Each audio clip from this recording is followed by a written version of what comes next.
नमस्कार, आप देख रहे हैं खबरदार। मैं हूं श्वेता सिंह। सबसे पहले खबरों को खबरदार के लेंस से देख लेते हैं। आज बॉलीवुड में उड़ते एनसीबी का विश्लेषण करेंगे।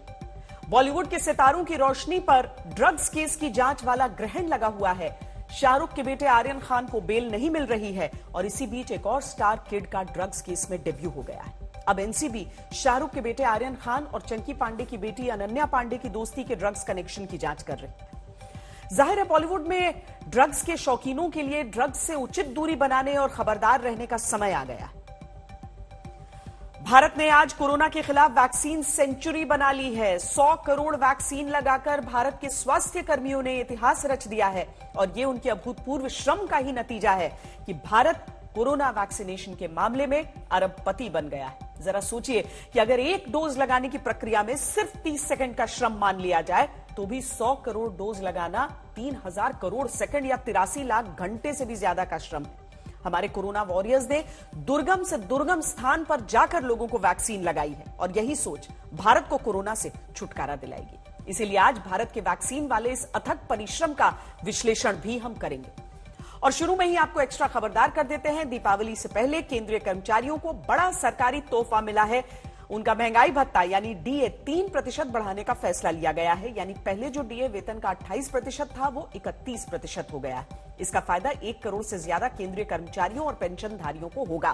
महंगाई के इस दौर में केंद्रीय कर्मचारियों के लिए ये बड़ी सौगात है और ऐसा लगता है वो दिन दूर नहीं जब तमाम बड़े नेताओं का खुद का सोशल मीडिया होगा। और इसकी शुरुआत अमेरिका के पूर्व राष्ट्रपति डोनाल्ड ट्रंप ने कर दी है। डोनाल्ड ट्रंप अपना खुद का सोशल मीडिया ला रहे हैं। इसका नाम है ट्रूथ सोशल। सोशल मीडिया की बड़ी कंपनियों ने ट्रंप को चुनाव हारने और कैपिटल हिल की हिंसा के बाद जिस तरह अपने प्लेटफॉर्म से बाहर किया, उसके बाद से ट्रंप अंदर ही अंदर आहत और आक्रोशित थे। लेकिन ट्रंप एक बिजनेसमैन है, इसीलिए उन्होंने अपनी इस टीज को विरोधियों से बदला लेने वाले हथियार में बदल दिया और अपने नए सोशल मीडिया की घोषणा कर दी। 2022 के शुरुआती 3 महीनों में इसका पहला वर्जन आ जाएगा। ट्रंप का ट्रूथ सोशल सत्य के करीब होगा या सत्य का ट्रंप संस्करण होगा, ये जानने के लिए थोड़ा सा इंतजार करना होगा। खबरदार में आज सबसे पहले बात मुंबई के क्रूज ड्रग्स केस की, जो अब बॉलीवुड ड्रग्स केस बनता जा रहा है। इसमें आज 3 नए अपडेट आए। पहला अपडेट ये कि आर्यन खान के बाद आज एक और स्टार किड की एंट्री हुई। चंकी पांडे की बेटी और एक्ट्रेस अनन्या पांडे से एनसीबी ने करीब 2.5 घंटे पूछताछ की। अनन्या का नाम एनसीबी को आर्यन की व्हाट्सएप चैट में मिला था। उन्हें शुक्रवार को सुबह 11 बजे फिर से पूछताछ के लिए बुलाया गया। दूसरा अपडेट यह है कि आज पहली बार शाहरुख अपने बेटे आर्यन खान से मिलने आर्थर रोड जेल पहुंचे। दोनों के बीच करीब 10 मिनट मुलाकात हुई।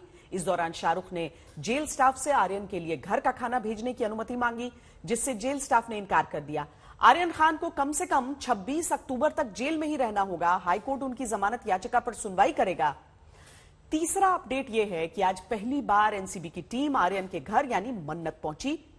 एनसीबी ने बयान जारी करके बताया है कि वो प्रोसीजर के अनुसार आर्यन खान के पिता शाहरुख खान से इस मामले की तहकीकात से जुड़ा कुछ सामान लेने गए थे। ये रेड नहीं थी बल्कि सामान्य कार्रवाई थी। लेकिन आज इस केस में सबसे बड़ा अपडेट है बॉलीवुड एक्ट्रेस अनन्या पांडे से हुई पूछताछ। इस पूछताछ की वजह सिर्फ व्हाट्सएप चैट नहीं है, क्योंकि आर्यन और अनन्या की दोस्ती बहुत पुरानी है। अब एनसीबी को पता करना है कि इस दोस्ती का कनेक्शन ड्रग से है या नहीं है। अनन्या पांडे कुछ ही वक्त पहले यहां पर एनसीबी के दफ्तर पहुंची हैं। उनके पिता भी उनके साथ हैं, चंकी पांडे। उन्हें पूछताछ के लिए बुलाया गया है, उन्हें एग्जामिन किया जा रहा है।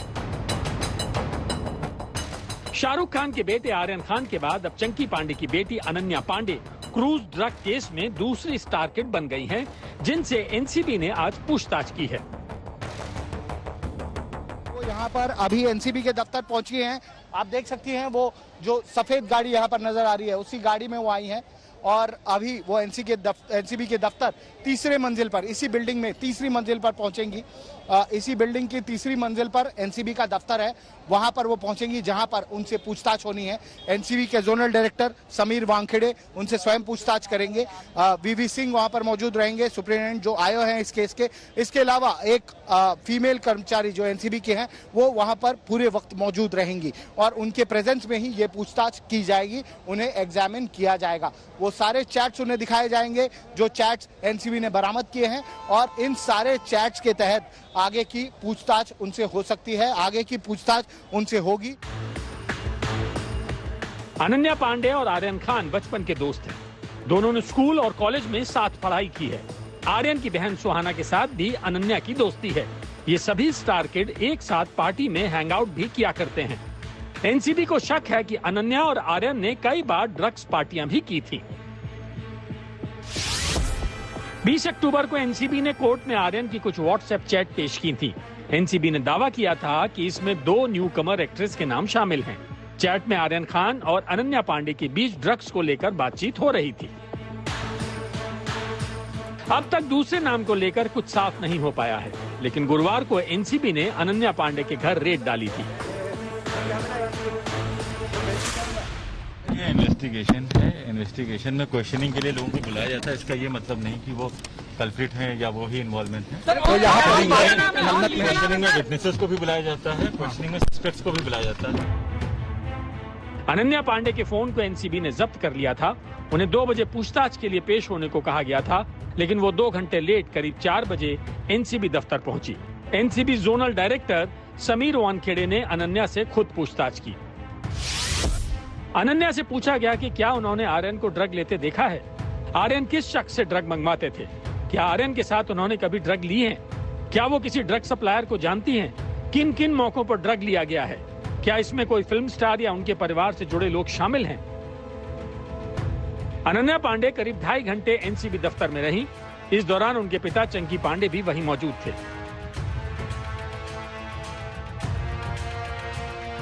जी देखिए, 3.5 से अभी तक में 2-2.5 घंटे की पूछताछ में बहुत ज्यादा कुछ नहीं निकला है अनन्या से। हालांकि एनसीबी कोशिश जरूर कर रही है कि उनसे काफी कुछ जानकारी मिले। अभी ये तय नहीं हुआ है कि वो आरोपी हैं या विटनेस हैं, क्योंकि जब तक वो अच्छे से कोऑपरेट करके जो पूरी जानकारी जो एनसीबी चाह रही है वो नहीं देते हैं, तब तक ये डिटरमाइन करना एनसीबी के लिए भी मुश्किल होगा। लेकिन अभी फिलहाल यही बताया जा रहा है कि अनन्या ने कुछ सवालों के जवाब जरूर दिए हैं।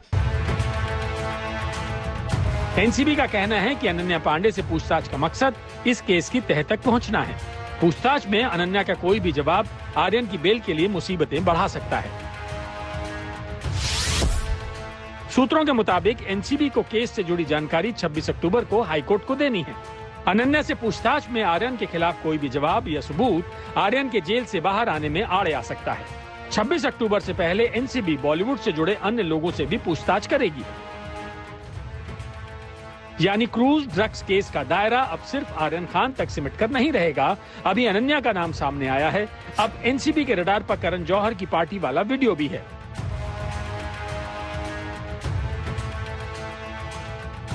सूत्रों के मुताबिक 1 साल पहले करण की पार्टी का जो वीडियो वायरल हुआ था, उस पर भी अब एनसीबी की नजर है। वीडियो में रणबीर कपूर, विकी कौशल, वरुण धवन, मलाइका अरोरा, दीपिका पादुकोण जैसे बॉलीवुड सेलिब्रिटी दिखाई दे रहे हैं। बॉलीवुड के ड्रग्स वाले दलदल में एनसीबी अब गहराई तक उतर चुकी है। इस दलदल में बॉलीवुड कितना अंदर तक धंसा हुआ है, इसके खुलासे धीरे धीरे हो रहे हैं। आर्यन खान पर एक तरीके से आरोप है कि उन्होंने ड्रग कंजम्पशन किया, तो जाहिर सी बात है कि अनन्या पांडे को वो विटनेस के तौर पर ले आना चाहते हैं या उसको भी इसमें एक्यूज बनाया जाएगा, ये बात अभी तक तय नहीं है। लेकिन अनन्या पांडे से पूछताछ अब कल भी जारी रहेगी, क्योंकि आज 2 बजे बुलाया गया था, वो 4 बजे तक आ पाई। 2 घंटे ही सिर्फ उनसे पूछताछ हो पाई, तो जाहिर सी बात है कि बहुत सारे सवाल और भी पूछना बाकी है। इसीलिए 11 बजे उनको बुलाया जाएगा और उसके बाद आगे की दिशा तय की जाएगी कि जो सवाल जवाब है उसके आधार पर अनन्या पांडे का भी फोन लिया गया है कि फोन का डाटा जो लिया जाएगा उसके आधार पर भी आगे की क्वेश्चनिंग हो सकती है। तो ये सारी चीज को मद्देनजर कल 11 बजे दोबारा Ananya Pandey narcotics control bureau के इस दफ्तर में हाजिर होंगी। आज तक ब्यूरो।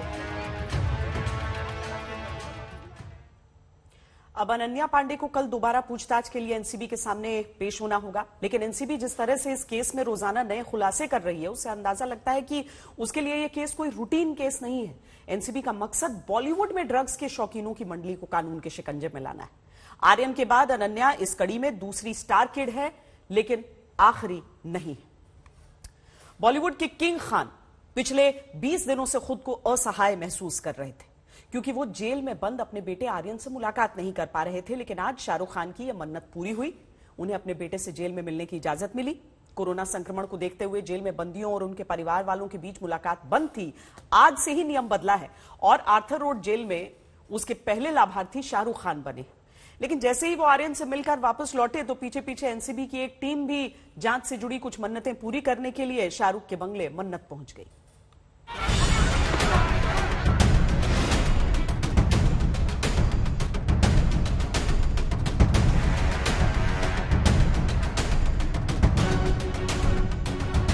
बॉलीवुड के डॉन के लिए यह पहला मौका था जब उन्होंने किसी असली जेल में कदम रखा, लेकिन वो राहत महसूस कर रहे होंगे कि आखिरकार 3 हफ्ते बाद बेटे से मिलने की उनकी मन्नत पूरी हो पाई। मुंबई के आर्थर रोड जेल के बाहर हम मौजूद हैं, जहां पर शाहरुख खान अपने बेटे आर्यन खान से मिलने के लिए पहुंचे थे। ये वही कक्ष है जहां पर जो रिलेटिव्स हैं उन्हें, जो उनके इनमेट्स अंदर है, उनसे मिलने दिया जाता है। फिजिकल मीटिंग जो है वो कोविड की वजह से बंद थी। 21 अक्टूबर से ये फिजिकल मीटिंग शुरू हुई है और इसी रास्ते से शाहरुख खान अंदर गए। शाहरुख खान गुरुवार सुबह 9:20 पर आर्थर रोड जेल पहुंचे। शाहरुख ने जेल में करीब 18 मिनट बिताए। शाहरुख और आर्यन की बातचीत एक शीशे की दीवार के आमने सामने बैठकर हुई। इस दौरान पिता और बेटे के बीच इंटरकॉम पर 10 मिनट तक बात हुई। पिता और बेटे दोनों एक दूसरे को देखकर भावुक हुए। आर्यन ने रोते हुए शाहरुख से कई बार सॉरी भी कहा। शाहरुख ने बेटे आर्यन से पूछा कि वो सही तरह से खाना खा रहे हैं या नहीं। इस पर आर्यन ने जवाब दिया, मुझे जेल का खाना अच्छा नहीं लगता। इसके बाद शाहरुख खान ने जेल अथॉरिटी से पूछा कि क्या वो आर्यन को घर का खाना दे सकते हैं। इस पर जेल अधिकारियों ने बताया कि घर के खाने के लिए उन्हें कोर्ट से इजाजत लेनी होगी।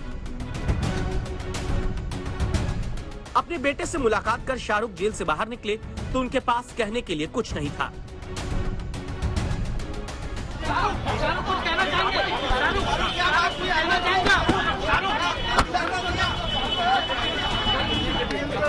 आपके बेटे से क्या बातचीत हुई है शाहरुख?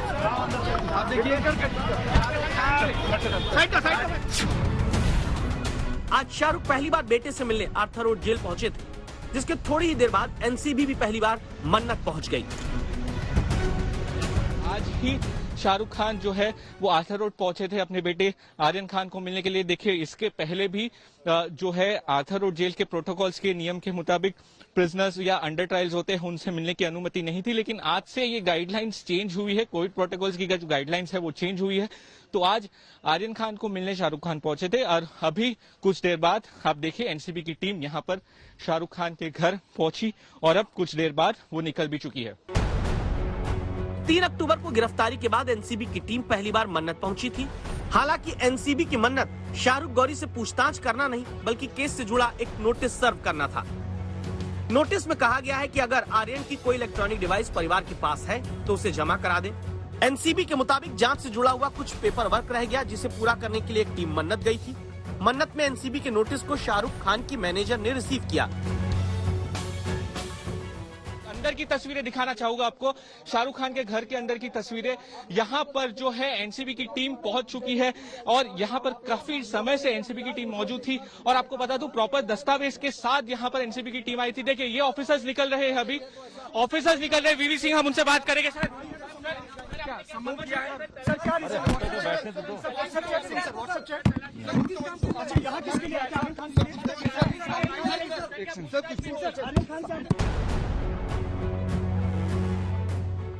एनसीबी की टीम का मन्नत में पहुंचना ऐसे वक्त में हुआ जब आर्यन खान को जमानत न मिलने की एनसीबी की मन्नत एक बार फिर पूरी हो गई। आर्यन की जमानत याचिका 20 अक्टूबर को सेशंस कोर्ट से खारिज हो गई थी। सेशन कोर्ट ने बेल न देने के अपने फैसले में इसके कारण स्पष्ट करते हुए लिखा है कि प्रथम दृष्टया आरोपी आर्यन खान नियमित तौर पर मादक पदार्थों और अवैध ड्रग्स से जुड़ी गतिविधियों में लिप्त थे। आरोपी आर्यन खान के व्हाट्सएप चैट में भारी मात्रा में ड्रग्स के बारे में भी चर्चा हुई है। रिकॉर्ड में मौजूद व्हाट्सएप चैट आज से पता चलता है कि आरोपी आर्यन खान ड्रग्स सप्लायर के संपर्क में था। आर्यन खान के पास से किसी तरह का वर्जित पदार्थ नहीं मिला, लेकिन आरोपी नंबर 2 अरबाज मर्चेंट के पास 6 ग्राम चरस मिली थी। इसकी जानकारी आरोपी नंबर 1 यानी आर्यन को थी। इसका मतलब ये माना जा सकता है कि इसमें दोनों ही शामिल थे। ऐसे में ये नहीं कहा जा सकता कि जमानत पर रहते हुए आरोपी फिर से ऐसा अपराध नहीं करेगा। सेशंस कोर्ट से बेल रिजेक्ट होने के बाद आर्यन के वकील ने बॉम्बे हाई कोर्ट में बेल की अपील दाखिल की, जिस पर 26 अक्टूबर को सुनवाई होगी। The matter is fixed for Tuesday. The High Court has agreed to a request for an early hearing. The ASG was present. ASG has said that he'll be ready on Tuesday. So we'll meet you all on Tuesday. अब कम से कम 26 अक्टूबर तक आर्यन खान को jail में रहना होगा, क्योंकि अब ये केस सिर्फ एक ड्रग्स केस नहीं रह गया। ये बॉलीवुड में एनसीबी की सबसे बड़ी रेड का केस बनता जा रहा है। एक के बाद एक नाम इसके अंदर आते जा रहे हैं, क्योंकि एनसीबी के पास आर्यन खान के सारे व्हाट्सएप चैट्स मौजूद है। और जाहिर सी बात है, सबसे बड़े जो सेलिब्रिटी है, सबसे बड़े स्टार शाहरुख खान के बेटे आर्यन खान हैं, तो उनके व्हाट्सएप चैट्स में और अन्य कई सेलिब्रिटीज के नाम मौजूद है। जो एनसीबी के सोर्सेज हमें बता रहे हैं, बड़े बड़े जो लोग हैं इंडस्ट्री के, उनके साथ उनके चैट्स है और उसमें उन्होंने ड्रग्स की बात की है। तो उसी के आधार पर अब आगे की इन्वेस्टिगेशन चली है। देखिए, ये जो ड्रग क्रूज वाला मामला था वो तो है ही, लेकिन अब ये जो इन्वेस्टिगेशन है वो बहुत आगे निकल गया है, क्योंकि बॉलीवुड के अंदर जिस तरीके से ड्रग्स फैला हुआ है उसकी जांच एनसीबी कर रही है। दिव्येश सिंह के साथ सौरभ वक्तानिया, मुंबई आज तक। ड्रग्स केस में जुटी एनसीबी का मुकाबला बॉलीवुड के स्टार्स से है। यह केस इतना हाई प्रोफाइल है कि मुंबई एनसीबी के रीजनल डायरेक्टर समीर वानखेड़े भी स्टार बन चुके हैं, जिन्हें केंद्र सरकार ने 6 महीने का एक्सटेंशन और दे दिया है। हालांकि एनसीपी लगातार इस केस में समीर वानखेड़े पर पर्सनल अटैक कर रही है। आज एनसीपी नेता नवाब मलिक ने समीर वानखेड़े पर बॉलीवुड हस्तियों को फंसाने का आरोप लगाया, तो समीर वानखेड़े मीडिया के सामने आए और खुद पर लग रहे आरोपों का जवाब दिया। पूरा खेल एनसीबी का फिल्म इंडस्ट्री में शुरू हो गया। रिया चक्रवर्ती को फंसाया गया फर्जी तरीके से। दर्जनों भर फिल्म अभिनेता अभिनेत्रियों की परेड कराई गई। कुछ लोगों को मुकदमे में फंसाने का प्रयास किया गया। और हम आपको बता दें कि कोविड के काल में सारी इंडस्ट्री मालदीव में थी। अधिकारी के परिवार के लोग, अधिकारी स्वयं दुबई और मालदीव में क्या कर रहे हैं, इसका खुलासा अधिकारी को करना पड़ेगा, समीर वानखेड़े को। मैं ये जो दुबई की बात कर रहे हैं, मैं इसका घोर निंदा करता हूं। ये झूठी इन्फॉर्मेशन है। जिस तारीख ये जो कह रहे हैं दिसंबर में, मैं उस टाइम पे मुंबई में हूं। ये उस चीज की जांच कर सकते हैं।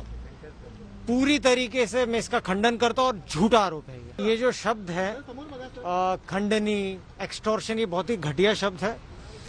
मैं गया था मालदीव्स में, बाकायदा गवर्नमेंट की, हमारे जो कॉम्पिटेंट अथॉरिटी होती है उनकी परमिशन मैंने लिया है।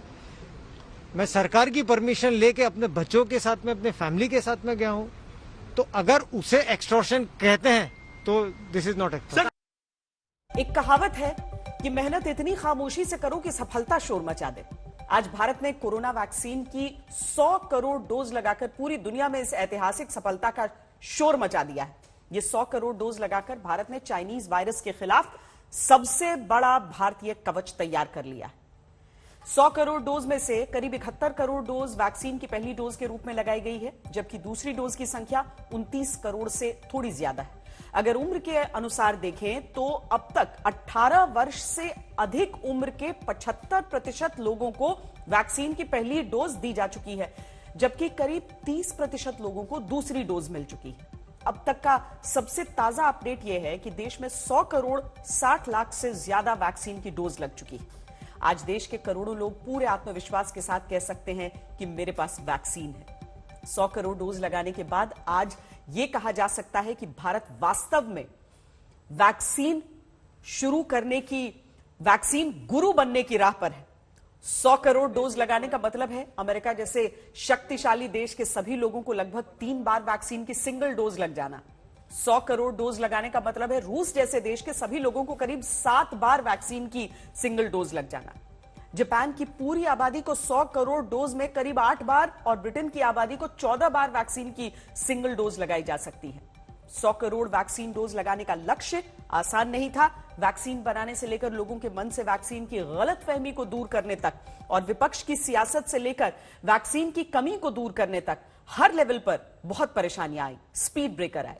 भारत में वैक्सीनेशन की शुरुआत 16 जनवरी 2021 को हुई थी। पहले 10 करोड़ डोज लगाने में 85 दिन लगे थे, लेकिन आखिरी 10 करोड़ डोज सिर्फ 19 दिनों में लगे। यानी वैक्सीन प्रोग्राम की शुरुआत किसी टेस्ट मैच की तरह बहुत धीमी थी, लेकिन पिछले 19 दिनों में T20 जैसे ताबड़तोड़ बैटिंग की गई। आज सही मायनों में वैक्सीन बनाने वाले वैज्ञानिकों से लेकर वैक्सीन पहुंचाने वाली सप्लाई चेन और वैक्सीन लगाने वाले कोरोना वॉरियर्स को दिल से धन्यवाद देने का दिन है, जश्न मनाने का दिन है। अब भारत का अगला लक्ष्य अपनी 100% आबादी को वैक्सीनेट करना है। आज सरकार ने 100 करोड़ डोज के लक्ष्य को एक उत्सव के रूप में मनाया। खुद पीएम मोदी दिल्ली के आरएमएल हॉस्पिटल में जाकर 100 करोड़वीं डोज के गवाह बने। 100 करोड़वां डोज जिस व्यक्ति को लगा, उनका नाम अरुण राय है। अरुण राय वाराणसी से हैं और दिल्ली में रहते हैं। अरुण दिव्यांग है। अरुण ने जब टीका लगवाया तो उसके बाद प्रधानमंत्री मोदी ने उनसे संवाद किया। आपको संवाद सुनाते हैं क्योंकि इसमें वैक्सीन के प्रति हिचक यानी वैक्सीन हेजिटेंसी के खिलाफ बड़ा संदेश है। तो आप तो स्कूल चलाते हैं और आप इतने देर वैक्सीनेशन भी कर दिया। ऐसा इसलिए कि जो स्कूल करते हैं वो मेरे बड़े भाई चलाते हैं और यहाँ मैं अपना छोटा मोटा व्यवसाय करके अपना जीवन का यापन करता हूँ। दूसरी चीज, अभी तक मैं थोड़ा लापरवाह था। मैं सोचता था कि मैं योगा करता हूँ, मैं खाती बनाती हूँ, ये कुछ नहीं होगा। लेकिन जब 70 करोड़ लोगों ने लगवाया तो मेरे मन में जिज्ञासा आई, मुझे भी लगवाना चाहिए। योगा से कुछ नहीं होता है। बनारस के एमपी ने लगवाया तब मन नहीं कर गया। नहीं कर, मैं और देखिए, आपके जितने स्टूडेंट्स हैं, उनके गार्डियन, उनके परिवार में कोई सीनियर व्यक्ति बाकी है, तो आपकी कोशिश होनी चाहिए कि आपके स्कूल के सभी बच्चों के माँ बाप उनका वैक्सीनेशन हो जाना चाहिए। अगर आप ये समझते हैं कि 100 करोड़ वैक्सीनेशन के बाद आपको मास्क से आजादी मिल जाएगी तो आप थोड़ी जल्दबाजी कर रहे हैं, क्योंकि भारत में अभी 100 करोड़ वैक्सीनेशन हुआ है, न कि 100% वैक्सीनेशन। इस समय भारत में करीब 51% आबादी को वैक्सीन की कम से कम एक डोज लग चुकी है। चिंता की बात यह है कि देश के करीब 10 करोड़ लोग ऐसे हैं जो वैक्सीन की दूसरी डोज लगवाने अभी तक नहीं आए हैं। ये अपनी और अपने परिवार के लोगों की जान के साथ बहुत बड़ा खिलवाड़ है। देश में करीब 30% आबादी को ही दोनों डोज लगी है। जल्द से जल्द इस अनुपात को बढ़ाने की आवश्यकता है। जिस स्पीड से वैक्सीनेशन प्रोग्राम चल रहा है, उससे उम्मीद है कि हम 100% वैक्सीनेशन का लक्ष्य जल्द ही पूरा कर लेंगे। देश में 100 करोड़ डोज के लक्ष्य को पूरा करने में सीरम इंस्टीट्यूट ऑफ इंडिया का सबसे बड़ा योगदान है, क्योंकि इन 100 करोड़ डोज में से 90 करोड़ डोज सीरम इंस्टीट्यूट में तैयार की गई। सीरम इंस्टीट्यूट ने कोविशील्ड वैक्सीन बनाई, जबकि करीब 10 करोड़ डोज वैक्सीन की लगाई गई हैं, जिसे भारत बायोटेक और आईसीएमआर ने मिलकर तैयार किया है। आज हमने सीरम इंस्टीट्यूट जाकर एक रिपोर्ट तैयार की, जिसे देखकर आपको यह अंदाजा होगा कि आपकी जान बचाने के लिए किस तरह 24 घंटे वैक्सीन का निर्माण हो रहा है। आज देश में 100 करोड़ लोगों का टीकाकरण पूरा हो गया। इस 100 करोड़ में सीरम इंस्टीट्यूट के कोविशील्ड का सबसे बड़ा हिस्सा है और इसीलिए आज तक आ पहुंचा है सीरम इंस्टीट्यूट के हड़पसर मांझी के प्रोडक्शन प्लांट में। तो चलिए देखते हैं पिछले 10 महीने का सीरम इंस्टीट्यूट का ये सफर।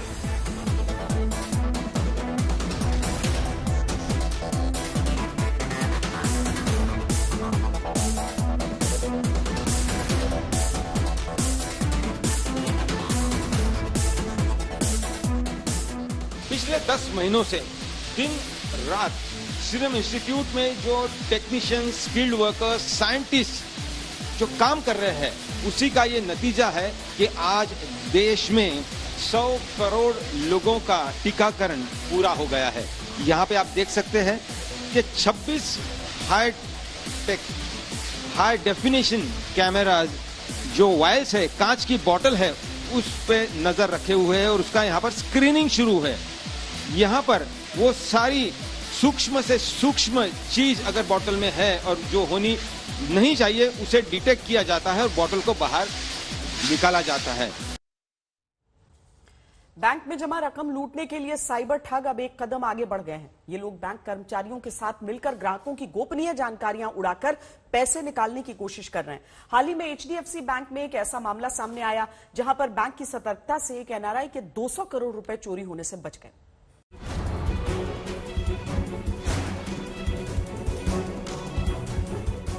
बढ़ते साइबर फ्रॉड के बीच बैंक में रखे पैसे भी सुरक्षित नहीं रह गए हैं, लेकिन ये साइबर फ्रॉड अब ज्यादा खतरनाक होते जा रहे हैं। हाल ही में एक मामला सामने आया है जिसमें HDFC बैंक के कर्मचारियों के साथ मिलकर बड़ी ठगी की कोशिश की गई।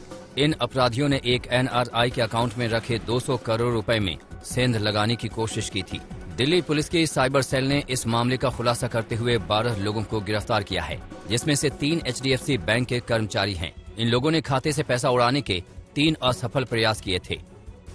Being a high value account and इस पे HDFC was also very careful and HDFC was a part of investigation with us. तो HDFC ने डेबिट फ्रीज लगा रखा था कि इस अकाउंट में अगर कोई ट्रांजैक्शन होगी तो जब until and unless the real account holder tells that a transaction is to be made, transaction final नहीं होगी। बट इन्होंने अपने बैंक किसी बैंक एम्प्लॉय के साथ मिलके उस डेबिट फ्रीज को भी हटवाया कि डेबिट फ्रीज आप 15-20 मिनट के लिए हटाएंगे, उतनी देर में ऑनलाइन ट्रांजैक्शन या चेक क्लियर करवा देंगे। जो इन्वेस्टिगेशन FIR के बाद जो शुरू करा है इन्वेस्टिगेटिंग एजेंसी ने, इससे बहुत चीज क्लियर हो पाएगा कि इसमें और कितने लोग मिले हुए हैं और ये किस तरह से ये पूरे ट्रांजैक्शंस को किया जा रहा है और क्या ऐसे और भी कोई विक्टिम्स हैं जिनके अकाउंट से पैसा इस तरीके से ट्रांसफर किया गया है। इस फ्रॉड को अंजाम देने के लिए साइबर ठगों ने सबसे पहले बैंक के एक कर्मचारी को अपने साथ मिलाया। इसने खाता धारक की कुछ गोपनीय सूचनाओं को लीक किया, लेकिन ठगी का यह प्रयास सफल नहीं हो पाया। इसके बाद एक दूसरे कर्मचारी ने डुप्लीकेट चेकबुक जारी की थी, लेकिन ये कोशिश भी कामयाब नहीं हुई। तीसरी बार गैंग ने खाता धारक के अमेरिकी फोन नंबर के आखिरी 10 अंकों जैसा फोन नंबर लिया। इन लोगों ने इस फोन के जरिए KYC भी करवाया, लेकिन ये तरीका भी फेल हो गया। इस हाईटेक चोरी के फेल होने की बड़ी वजह रही कि पहले ही प्रयास में बैंक को इसकी जानकारी मिल गई थी और बैंक ने भी तुरंत पुलिस को सूचना पहुंचा दी थी। चोरी की इस कोशिश के बाद बैंकों में रखी रकम के सुरक्षित होने पर सवाल खड़े हो गए हैं। मुझे लगता है कि आगे जैसे ये इन्वेस्टिगेशन फर्दर प्रोसीड करता है तो बहुत सारे जो रिवीलिंग फैक्ट्स हैं जो कि हमारे सामने आएंगे और हमें पता चलेगा कि ये जो क्राइम किया जा रहा है ये किस तरीके से किया जा रहा है और इसका जो रूट कॉज है, इसके अंदर कौन से लोग हैं जो इसको अंजाम दे रहे हैं और इससे रिलेटेड हैं। जानकारों के मुताबिक अपनी बैंक में रखी रकम को सुरक्षित रखने के लिए अपने अकाउंट को कुछ दिनों में चेक करें। हमेशा अपने अकाउंट को ऑनलाइन तरीके से देखने के लिए भरोसेमंद नेटवर्क और वाईफाई का इस्तेमाल करें। मुश्किल पासवर्ड बनाएं और समय समय पर बदलते भी रहें। किसी भी अनजान वेब लिंक को ना खोलें। यानी इन चंद तरीकों को अपनाकर खाता काफी हद तक सुरक्षित किया जा सकता है। आज तक ब्यूरो। खबरदार में आज के लिए इतना ही। देश और दुनिया की बाकी खबरों के लिए देखते रहिए आज तक।